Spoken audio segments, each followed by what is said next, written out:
My interpellation would focus on the implementation of infrastructure projects in DepEd.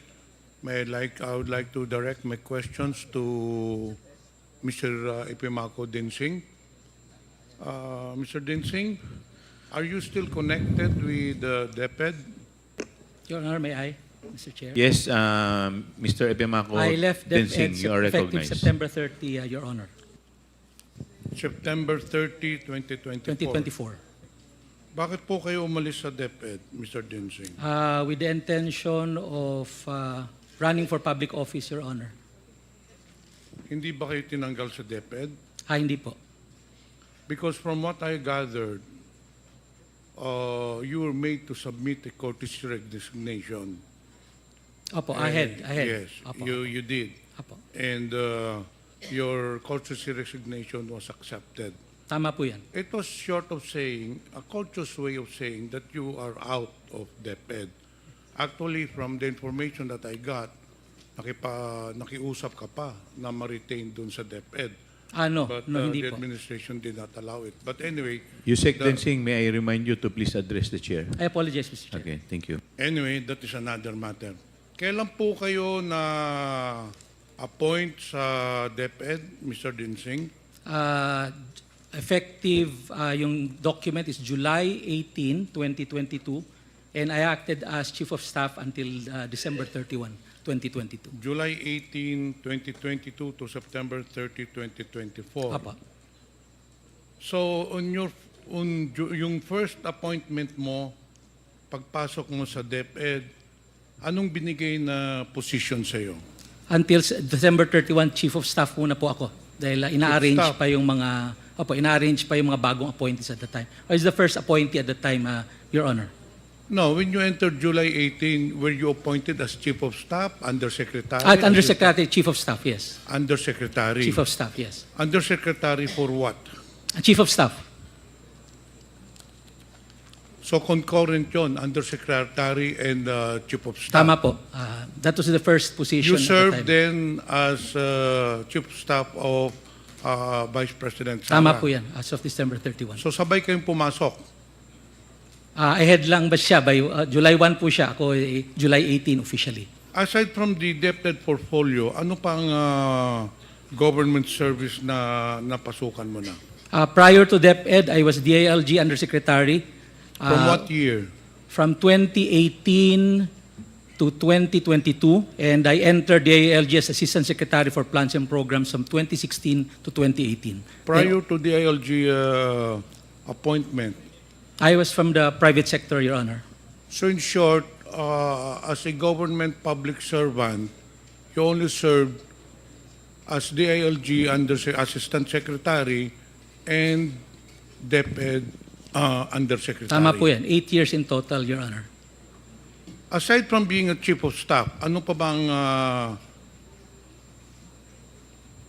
ang designation sa inyo? Nung first 6 months po in office, yun lang po. Then when the Matatag agenda was formulated, the form reform areas included infrastructure.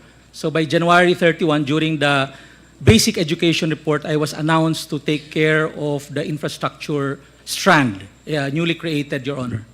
So what does that cover? You were in charge of the school infrastructure and facilities. Tama po yun. Is this a division or the department? Or a program? Ano bang ibig sabihin nitong It's school? a strand, Your Honor, like the curriculum and teaching strand, like the administration strand. So it's a policy level position, Your Honor. So what covers, anong mandato mo dito sa school infrastructure and facilities? It's to create policy on how infrastructure should be made, creating the long-term strategic direction. Nagkaroon kami ng comprehensive school infrastructure development plan for 2030. Then, coordination with DPWH because the implementer of the new construction of DepEd is DPWH, not DepEd. Were you involved in the procurement of the school buildings? No, Your Honor. But you were in charge of the allocation of the budget of the school buildings. The identification, Your Honor. We have a committee to do that. And ikaw ang in charge doon sa identification. Ako po ang in charge, pero sabihin, I had a committee created for the identification. Okay, ano ba ang mga programs dun sa school infrastructure and facilities? So it includes, Your Honor, new construction implemented by the DPWH. Then we have the school furnitures implemented by the regional offices. And we have the last mile school, electrification, water systems, and implemented by the division offices.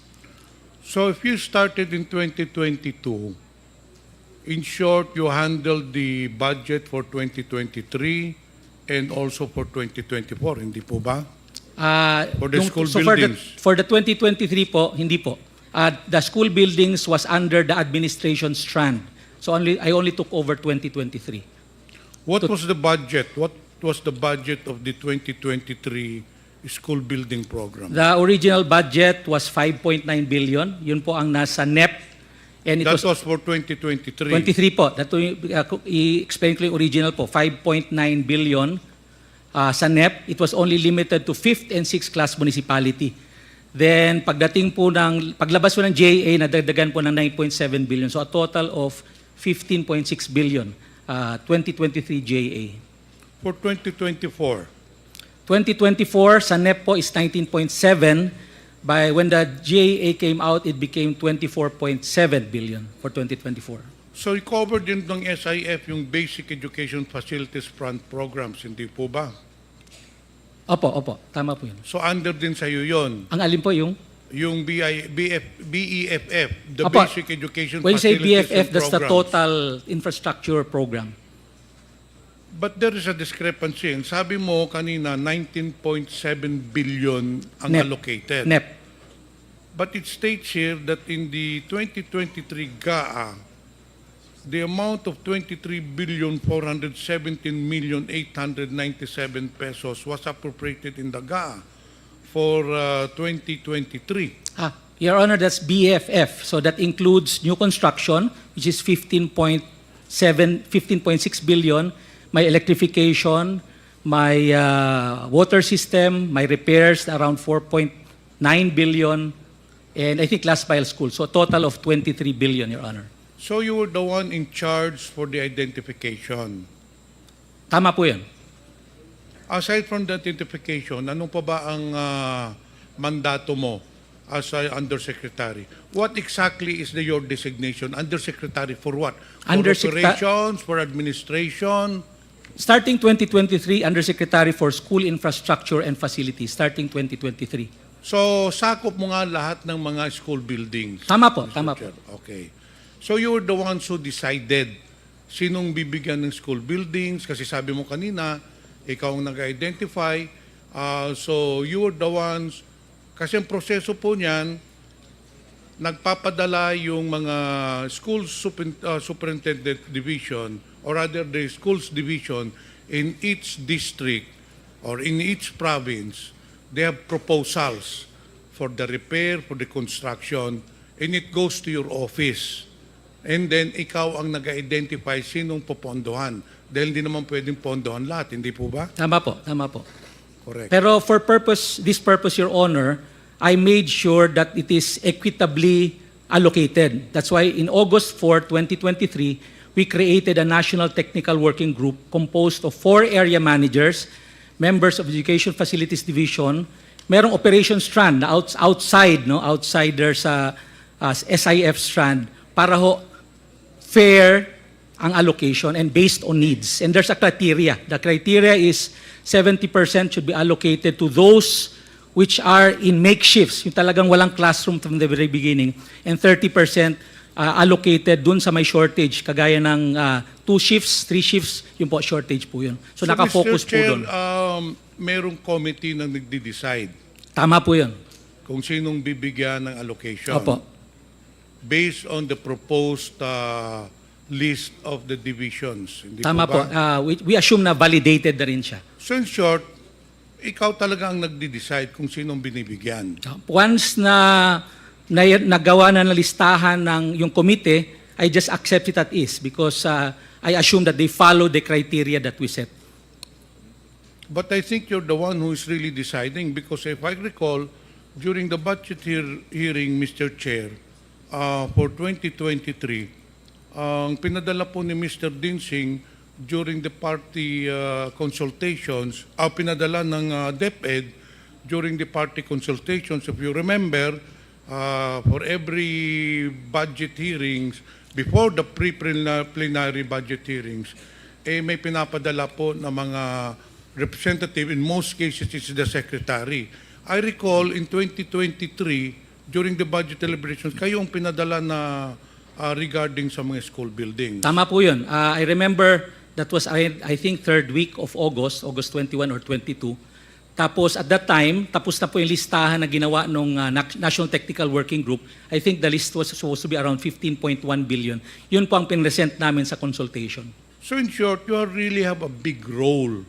You have the big role in identifying and allocating funds for the different divisions with regards to school buildings. Hindi po ba? Tama po, tama po.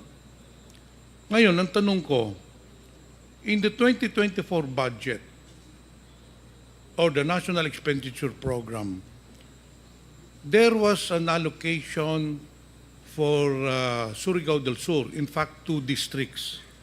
One in the amount of 103 million pesos for, if I'm not mistaken, Tagbina National High School, and another 70 million pesos for Barubon National High School. But unfortunately, in fact, there was already a notice from DepEd to DPWH to conduct the biddings already. However, all of a sudden, the biddings were stopped because accordingly, the funds are not available. Paano po nangyari yun, Mr. Chair? Na nakalagay na nga doon sa National Expenditure Programs, pagdating doon sa 2024, nawala yung budget. Ang nangyari po noon, Mr. Chair, sabi ko nga, meron na identify na 15.1 billion yung National Technical Working Group, which we adopted as is. Yun po ang pinesent namin sa mga ating congressman. But Mr. Chair, it was already included in the NEP. Paano mawawala yun? Ang nangyari po, Mr. Chair, ganito, nung paglabas po ng General Appropriations Bill, yung 19.7 naging 24.7 billion, pero yung 14.7 billion nagkaroon po ng Annex A. In other words, these are the projects identified by the various congressmen. So, yung aming 15.1 nawala. So, since nawala siya, ang una namin ginawa, yung lahat ng may malalaking allocation na 100 million pataas, yun ang una namin kinat para ma-allocate sa mga maliliit. So, yung aming 15.1 at the time naging 5.8 billion na lamang, lumiit po ng husto. So, Mr. Chair, in short, you took it upon yourself to cut the budget without notifying the congressmen. Sabi mo kanina, may mga identification mga congressmen.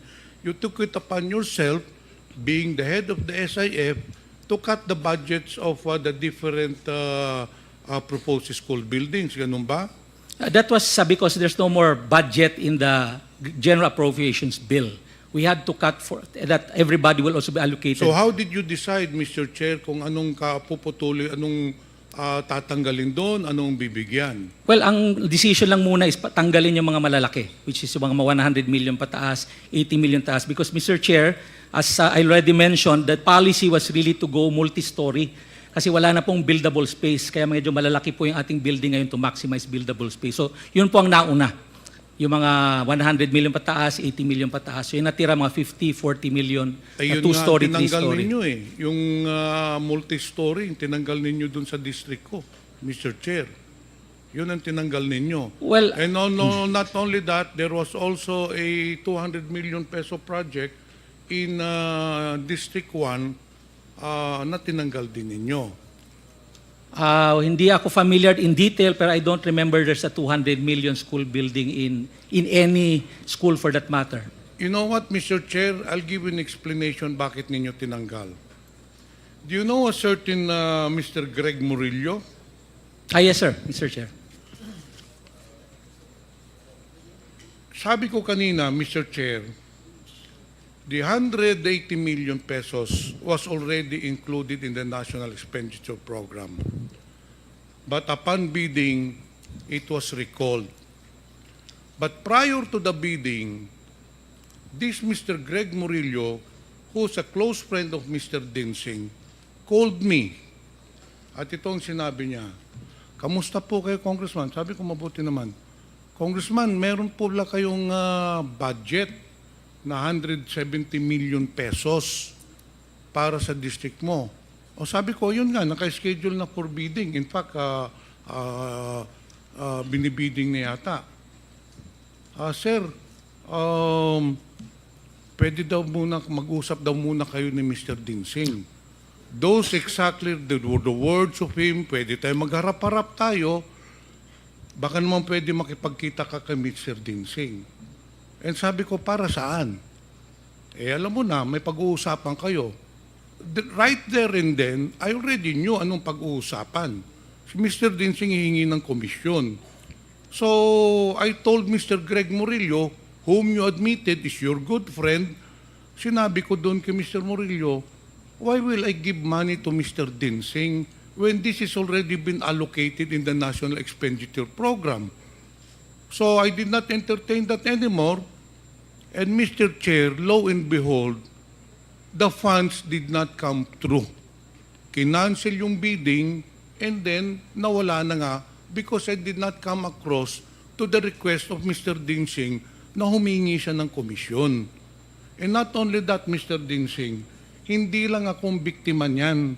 Marami pong mga congressmen, and for the record, I want to put it in record, maraming mga congressmen na nagsabi din sa akin that you approach them.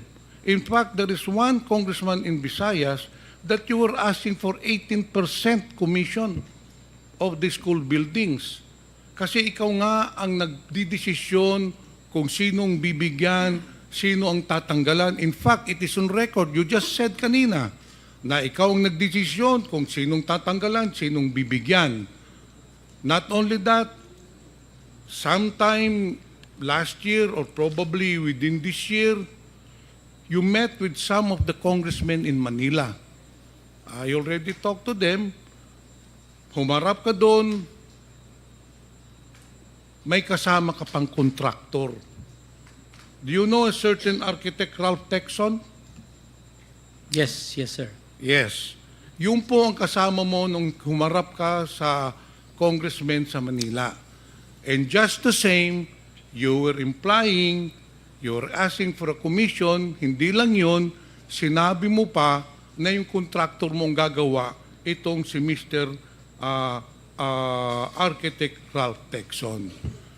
And that is the reason why, Mr. Chair, tinanggal si Mr. Dinsing sa DepEd. He did not resign. I knew from the very beginning that he will be taken out because there were already anomalies in the distribution and the allocation of school buildings program. In fact, Mr. Chair, nung pag-alis niya sa DepEd, may isa pang inipit na 34 million pesos sa Bislig Central Elementary School, which is in my district. Now, I will not mention anymore the name. One official of the new administration sa DepEd called me. Ano ang sabi sa akin, Mr. Dinsing? Kung meron ka bang project na 34 million sa Bislig Central Elementary School? Sabi ko, meron. Ano, nakabidding na? Hindi, ini-stop nga eh. Sir, ito, ilalabas na ho namin. Inipit ho ni Mr. Dinsing. And that is the reason why, Mr. Chair, this person was taken out of DepEd because of his anomalous practices in DepEd. Yun po ang katotohanan niyan. Nakiusap ka pa na ma-retain ka pero hindi na tinanggap ni Senator Sani Angara, and that's good for DepEd because you have been doing the rounds para ka nagbebenta ng isda. Inaalok mo sa lahat ng congressmen ang allocation ng school buildings asking for a commission. Mr. Chair, may I now respond? Yes, please. Well, first of all, respond. it's a blatant lie asking for commission. And that's the very reason I'm process-oriented. Sasabihin mo, Mr. Chair, Process-oriented po ako, Mr. ang mga Chair. congressmen, gusto mo mag-executive session tayo, ipapakita ko sa iyo mga congressmen. Sige, wala akong nakausap. Yung sa Manila nyo, You I are was lying. never with You are lying, Architect Mr. Texon. Densing. Order, I please. can cite you for 1 minute Mr. Chair. suspension is Mr. Chair. declared by the chair.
Hearing resumes. Mr. Chair, Congressman Johnny Pimentel. it would be useless for this representation to ask further questions to the resource person because he's a pathological liar. What I will do, Mr. Chair, is gather more evidences to prove that what I am saying is true, that Mr. Ipimako Densing is a very corrupt person. He is a kalawag in the public service. He has been asking commissions for the release of funds for the school buildings. Papatunayan ko po yan sa next hearing. I'll gather more informations. Ito pa lang sasabihin ko sa iyo, Mr. Densing. Dapat wag ka nang bumalik sa gobyerno. The government does not need your kind. You are a very corrupt person making your position to your advantage. Yun lang po, Mr. Chair.